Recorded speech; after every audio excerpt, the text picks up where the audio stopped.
What mindfulness basically is how to pay attention in a good way, how to pay attention and really check in with your body, with your heart, with your soul on a constant basis.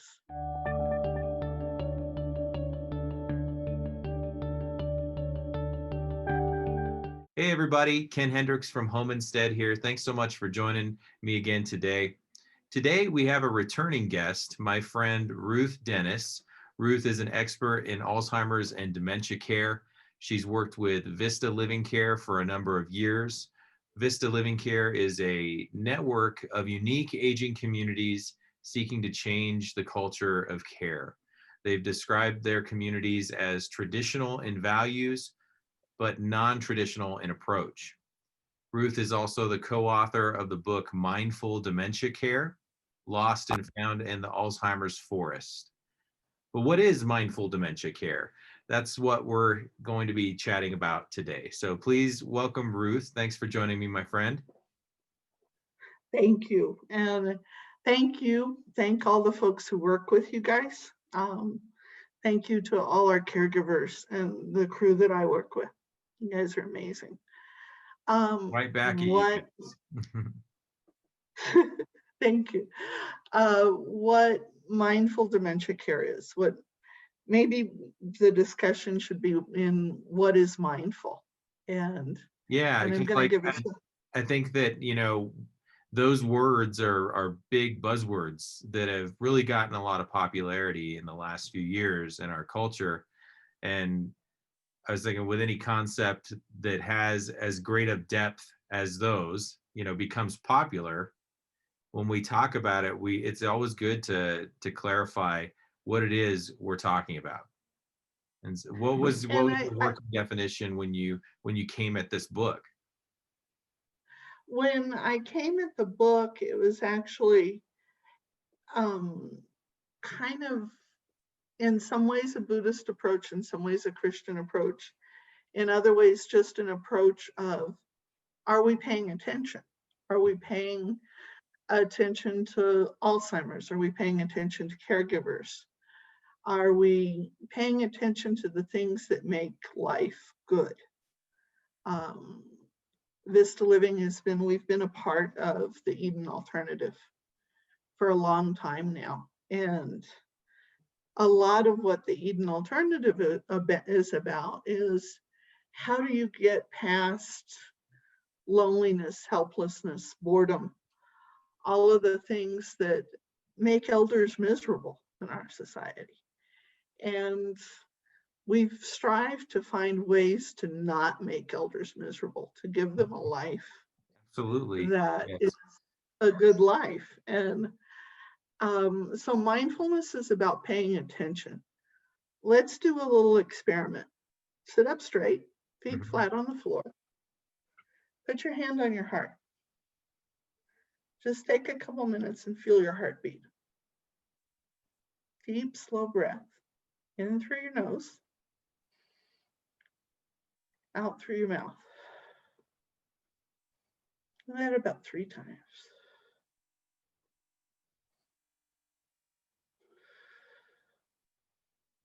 Okay, relax. Where are you at right now?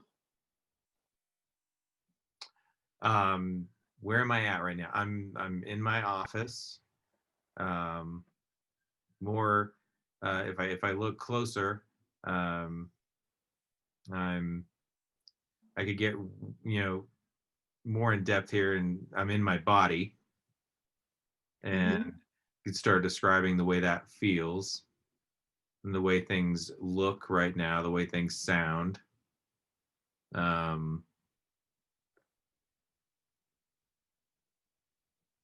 Yeah, like what the energy, tuning into what the energy feels like in my body, the sensations. I felt like even starting out, like saying I'm in my office, like I realized that those are the interesting labels that we start to put on our surroundings and what's happening in the moment.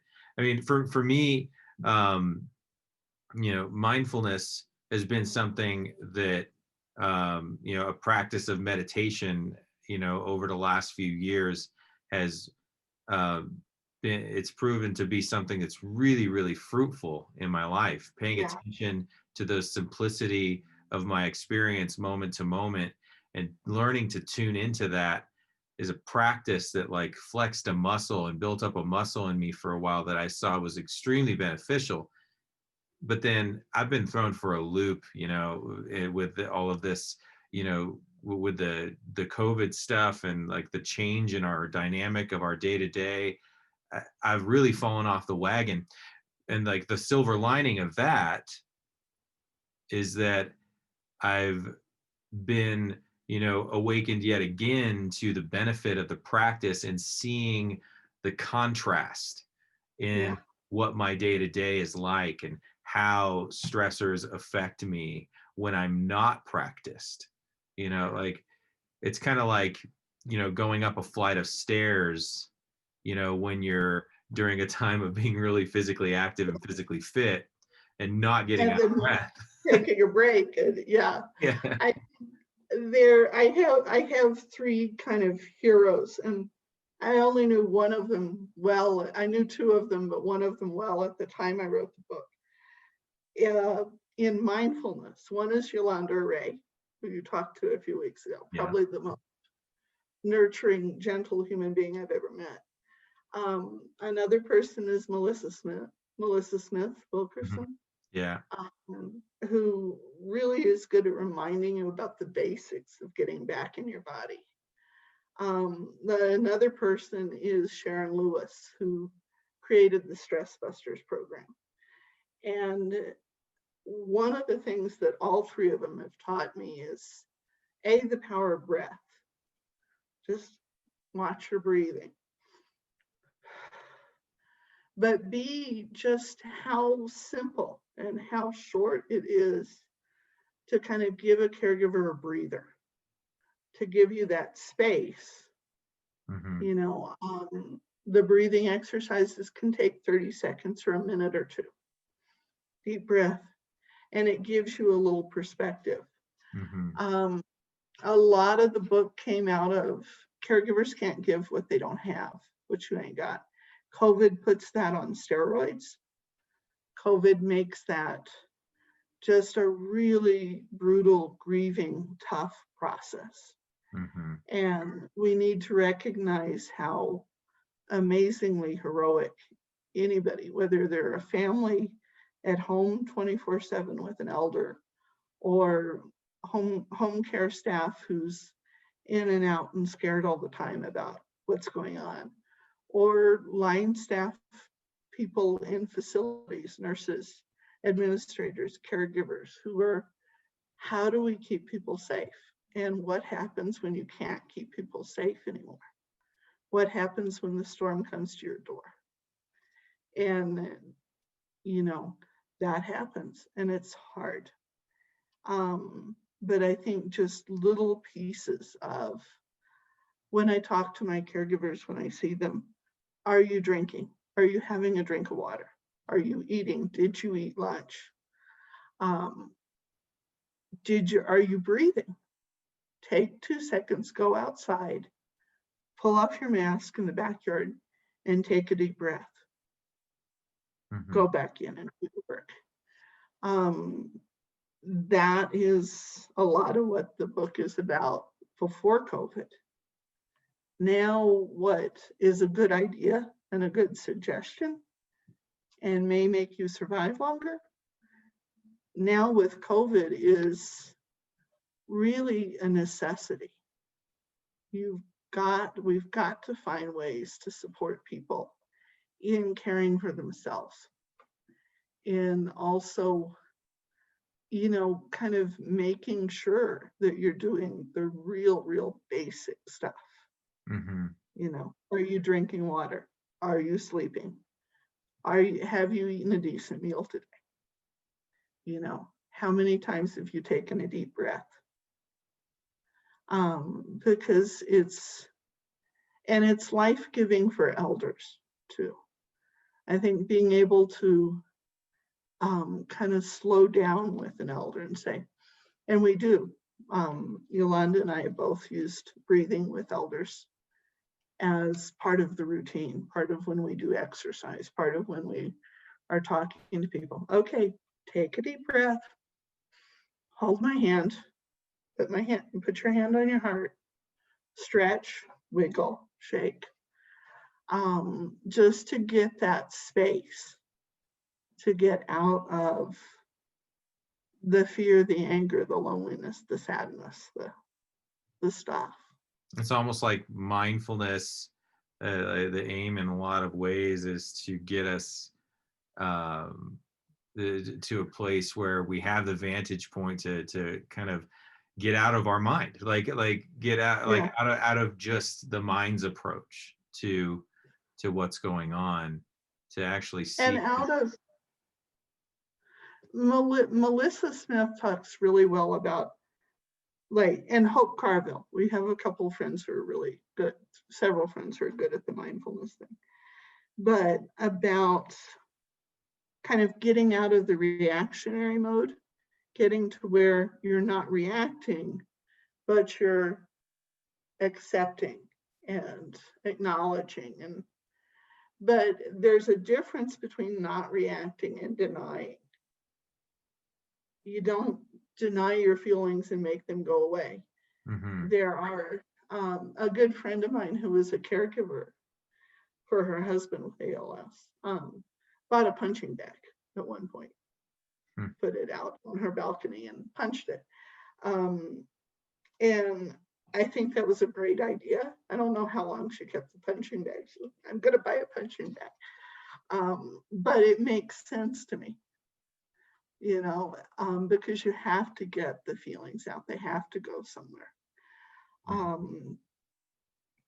And, you have to be aware of your body. There's a beautiful verse, it's in Thessalonians, about pray without ceasing. And part of it is in the verse, and this is not advocating a faith position. It's just, they talk about helping people and people who need help and acknowledging that. Mm-hmm. Then they talk about prayer, which is A, asking for help, but B, being aware and acknowledging that you need to ask for help. And then about celebration and joy. And I think even in the roughest, darkest places, and I think COVID is one of for the work that we do, probably one of the darkest places I've ever seen. In that, there are also people who are amazing, beautiful human beings, who are doing amazing things every day, every hour. And I am so grateful for their presence in my life. And it gives me such joy to have their presence in my life. Absolutely. They're important. They make a difference. So I think that whole scenario of how can you help, understanding that you need help, being aware of what's around you, and then how do you find joy and gratitude? And I think that's what. Oh, sorry. I was going to say, I think, with the aspect of breathing, as you were talking about before, you're talking about how there's just a refreshing aspect to tuning into your breath in and of itself. But then the practice aspect is something I wanted to ask about, because I think that in my experience, it's been surprising through a practice of trying to pay attention to my breath, how difficult that is in doing it for, extended periods of time. And when I say extended periods of time, I'm talking 5 minutes, 10 minutes of setting aside 5 or 10 minutes, or even 1 minute. I think 1 minute counts, one breath. I do. But it can be, it's something that I find interesting, is that it's almost impossible to even for 1 or 2 minutes, just pay attention to my breath going in and out of my body, and to not be distracted by I, by a stream of thought. And so the distraction itself, and then coming back to the breath, is this practice of mhm, learning to see how our minds tend to work. Because I think that when people take enough time to be interested in that, we all end up being surprised at yeah, how our minds work. And like we start to realize that the way in which our minds tend to impact our days is usually just kind of on autopilot. And there is, we aren't really yeah, seeing it most of the time with clarity. And so seeing it and starting to understand how our minds are working just through flexing that muscle of utilizing the breath as a practice, it can really revolutionize just like how we respond to the workings of our minds. A reaction, like you talked about hope, talking about the reactive, uh, our reactive tendencies to, when anger arises, or frustration arises, or whatever it might or be, fear. or fear. Yeah. um, we we see ourselves react, but like something from that practice of taking the time to pay attention to how our minds yank us this way or that way, when the reactions arise, like one of the huge benefits that I've seen of mindfulness is that you start to see how temporary they are. Like, There, there's some beautiful work by Ram Dass and John Kabat-Zinn on not pushing away your emotions, not don't push away anger, don't push away pain, but don't hold on to them either. Just let them go through you, know they're there, acknowledge them, listen to them, and then let them flow through. so And I, I think I think that like that is exactly like the sweet spot. But I'm not sure that it's possible for most of us to see that sweet spot without some sort of practice. Is there, like, you've talked about a couple different ones, but is there like a specific practice that you describe in the book, or that you aim at with your caregivers for being there, mindful? there's one that I do myself. There's one that we use at Vista. There's also one that I do myself. And what I do myself is kind of meditation for wimps, which is before I get up in the morning, and I'm trying to train myself to not reach for the cell phone. Um, Um, but I'm so bad at that is these before I get out of bed, days. yeah, just sit up and take a couple of minutes and take a deep breath and just let whatever's going through you for the day go through you. And then maybe reach for the cell phone, but take a couple, and the same thing before bed, before you go to sleep. Don't look at the email, put the thing away. Don't look at the email for a minute. And it only takes a couple, a few seconds to a minute. And I think it helps. It helps kind of ground me. Oh, one we use at Vista a lot, we use it for staff meetings, is take a deep breath, find one word for where you're at right now, 1 or 2 words, and just sit with those words for a few seconds. And then if you want to share those words, share them. If you don't, you don't. But it's like, okay, where am I? Where am I now? Mhm. And I think it's just a periodic check-in. Um, there's a program called Stress Busters that we're involved in. That's great. And one of the things they do is a sigh. You breathe in and you sigh out. And I think it's a really good thing because you're pushing the energy, you're pushing your lungs, but you're also kind of expressing something. It's like my friend in the punching bag. It's like, and another friend who used to like do really boring, obsessive. I have a friend who files paperwork when she's stressed because it's the repetition. Yeah. For her, it calms her down. It would drive me absolutely insane, but for one of my friends, it calms her down. Um, whatever work, and it's the same thing with elder care. Um, it's whatever works. I mean, Yuda talks about the fidget box with stuff in it, Yeah. touching a cat, touching a pet, um, ripping up collage paper, um, anything that works, anything that shifts the energy. Yeah.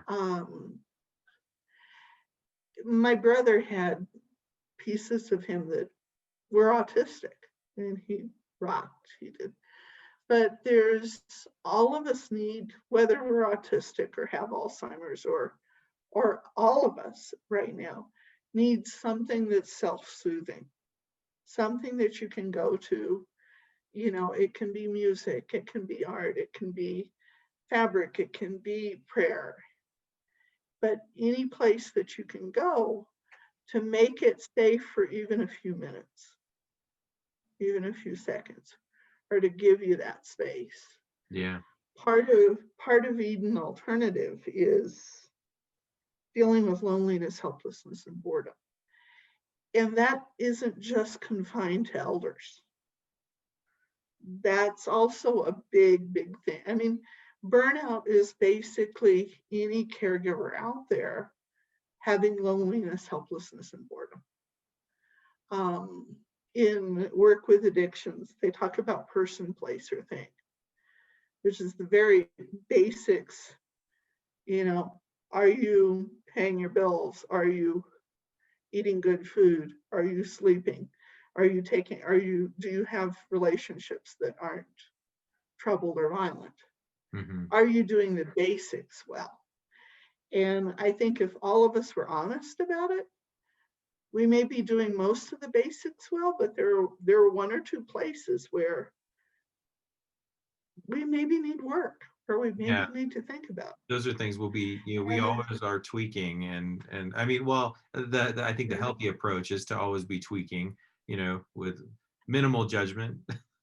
yeah, and it's interesting to try to, you know, how do you help families through this and not be a hypocrite? And I have a situation in my life that I didn't reach out for help 2 or 3 years ago. I should have. I did now, finally. Mm. And if I'd have actually reached out, gotten past the pride and the ego and said, hey, I need another set of eyes, life would be a lot easier right now. I didn't. So in some ways, I was a total hypocrite. But it's part of all of us is who we are. I can make it through this. I can deal with this. I can figure it out. Mm. Yeah, we can, and we all can. But we all need people to help figure that out. We all need some kind of support. Well, you're such a We need, support for you're such a support for others, and you have, that beautiful, that beautiful characteristic of being able to be introspective. But don't be hard on my friend Ruth, because no, I think hypocrite's such a strong word, because I think it really has to do with someone who is really unwilling to be introspective. And I would yeah. never think that that would be you, because like in the same breath of being introspective and seeing where, you know um Although I did have a friend who said we should poll all, social workers and counselors and assisted living administrators and find out how many of us have actually done our living will and power of attorneys, and how many of us oh have yeah, actually, yeah, yeah. you know, because there is a big, big tendency in And it's not just, it's a personal tendency, but it's also, I think, in a lot of places, a structural tendency to not get to try to do all of the other stuff, but not get the basics right, not get the, Hmm. are you eating well? Are you sleeping? Are you breathing right? Um, not get the, how are we treating the people who are doing the hands-on right? And it's hard, it's not easy. But we need to go back to that basics. Yeah. Um, you had put down in some notes for me when we were talk about sabotages and ways Yeah. to basically ways to screw up the interaction with an elder. Yeah. And When caregiving Uta interactions go bad. Lokvik has done a lot of really good work around, in some ways, my way of putting it is, whose problem is this really? You know, if one of our elders wants to wear mismatched socks or not put on her bra that day, whose problem is it? Is it really her problem because of the dementia, or is it our problem because we don't want to look at Yeah. the Is mismatched it a socks or the problem? It's bill? really the question, right? Or Like, is it a problem, the problem? right word. Yeah. You know, and you know, and why is it a problem? Are we stuck in our mindset of what we have to get done, or is there another way to do things? Yeah. And you know, but the problem is if you're not doing the basics for yourself, if you're not drinking water, if you're not breathing, if you're not eating, it's going to be a lot harder to open your mind Yeah. and realize this is not a problem than it is if you are. You know, I remember, and my brother was probably the most stubborn human being on the planet. It's a Dennis, part of the Dennis genetic code. Uh, but a lot, I had to realize, and it was tough, what was a problem and what wasn't. A Yeah. lot of our elders are very similar. You know, we worked with a gentleman, God bless him, who loved to sunbathe. Hmm. So all of a sudden he'd sit outside, and first the shoe would come off, and then the next shoe would come off, and then the shirt would come off, and then all of a sudden you have a guy sitting in the backyard in his underwear. And we finally were able to say, you know, the doctor really doesn't want you to get sunburned, so let's put on some sunscreen or sit in the shade in your underwear. But it's like, whose problem was it really? You know, Mhm. so, but, you know, it's a matter of how do you deal with and redirection and sidetracking and, oh, there's a better way to pay, there's something better to pay attention to than yelling at the lady sitting at the table next to you. Mhm. Oh, there's a goat. Oh, there's a chicken. Here's some cookies. You know, but we need to do the same thing we're trying to get elders to do. Do I need to obsessively listen to the news about COVID and look at the numbers every day, twice a day? Probably not a great idea. Mhm. You know, Yeah, I've made that do I mistake need, myself for sure. do I need to, do we need to wash the windows every day this week? Probably not, you know, and get down to, what do we need to do? What's important? You know, how do we live? So I hear, in the common pitfalls that you referenced, I hear the overarching umbrella being just our own tendency to insist that our way of interpreting things is the right way. And it's a really, really helpful thing to just, be willing to have that question on your mind throughout the day, pretty much in any time things, anytime the vibe changes, anytime things get a little, seem to be going in a direction that's not great. Just being willing to question, is it the way that I'm trying to push things? Is it the direction that I'm trying to take things in that is actually Yeah, producing the problem? And is that's it necessary? creating the problem. Yeah. And I also think the being willing to talk and deal with things and being willing to be vulnerable. Um, I think a lot of times, um, both as family caregivers and as women of a certain age, you get into the kind of answer lady or answer person trap of Mm. I've got to have the answers, I've got to be able to fix this and figure it out. Yeah. And sometimes you can't fix it. You can't, sometimes it is just gonna, I remember training, one of our folks in activities. And it's like, there are just days where it ain't gonna happen, where the word for the day is gonna be no. And they're not gonna do what you want them to do. And you just go with it. It just isn't happening today. Mm. And I think we need to be able to do that, both as professional and family caregivers. And I count owners and administrators in that category too. There are just going to be days when your staff is not going to do what you want them to do. Mm. It just ain't going to happen. And I think being willing to accept that, also being willing to express the parts of you that are vulnerable, to say, as a social worker and administrator, I'm exhausted, I'm sad, I'm scared, I think makes a big difference. I also think as a family caregiver, um, it makes a big difference. I remember sitting down with my brother once and saying, I'm really tired, I need your help right now. Mm. And he cried and I cried and we hugged each other. And he, the problem stopped.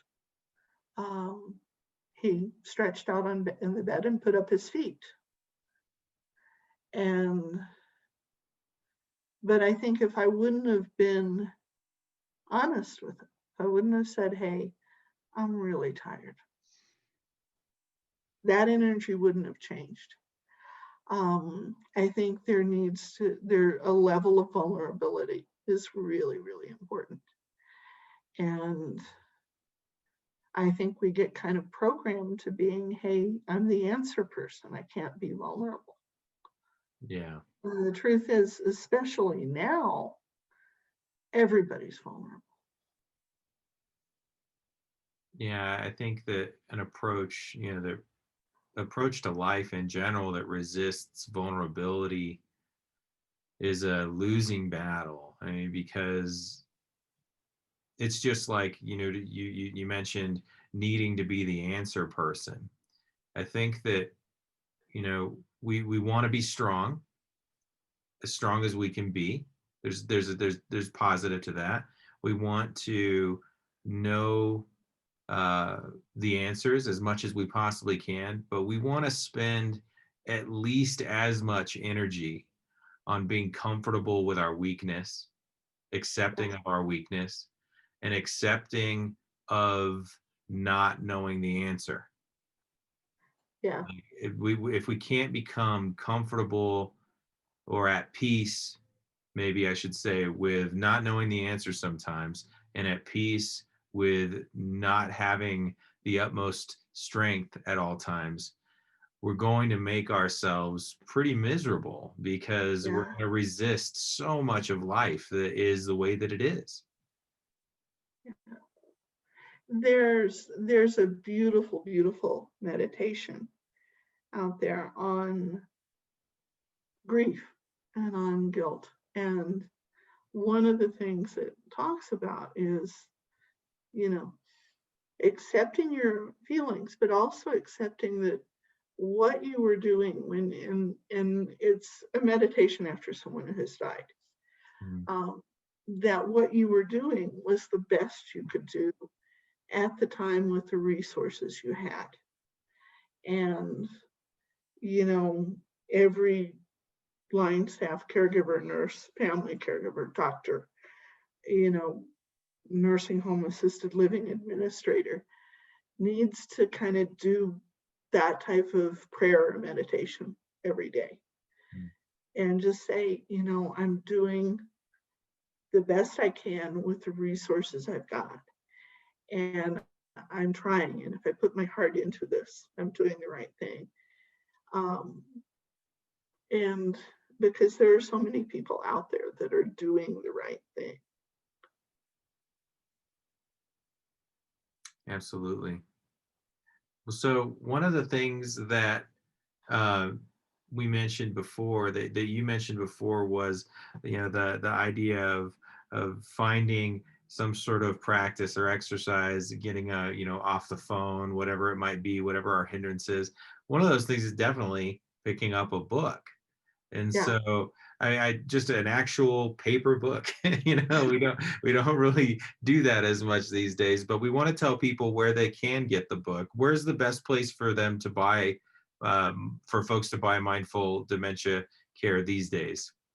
Actually, the best place to go is to go to our website, www.vistaliving.com, and it will take you through to the Amazon link for it. And Awesome. it is on Amazon. Um, and, you know, it was a lot of work. It was a neat process to go through. Um, I hope it helps. It makes a difference, I think. Do you have any message that you would like to share with the caregivers out there, with folks that have listened to this far to our conversation?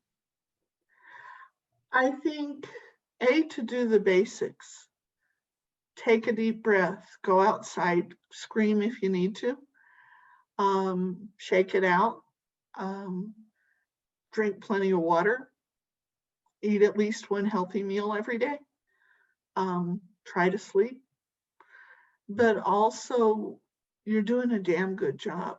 You're important. You make a difference. You matter. Um, I am really, really deeply grateful for the role that caregivers have in our lives right now. Um, they're part of what keeps us going.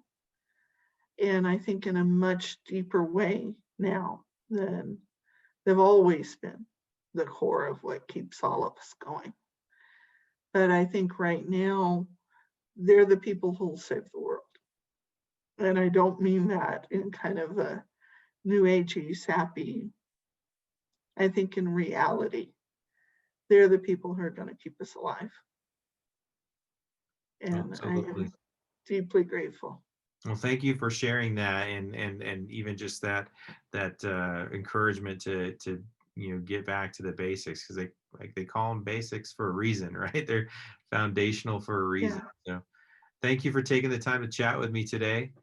I hope you have a great rest of your day. you are you are welcome, and hang in there, Ken. Thank you for what you do. Thank you, Ruth.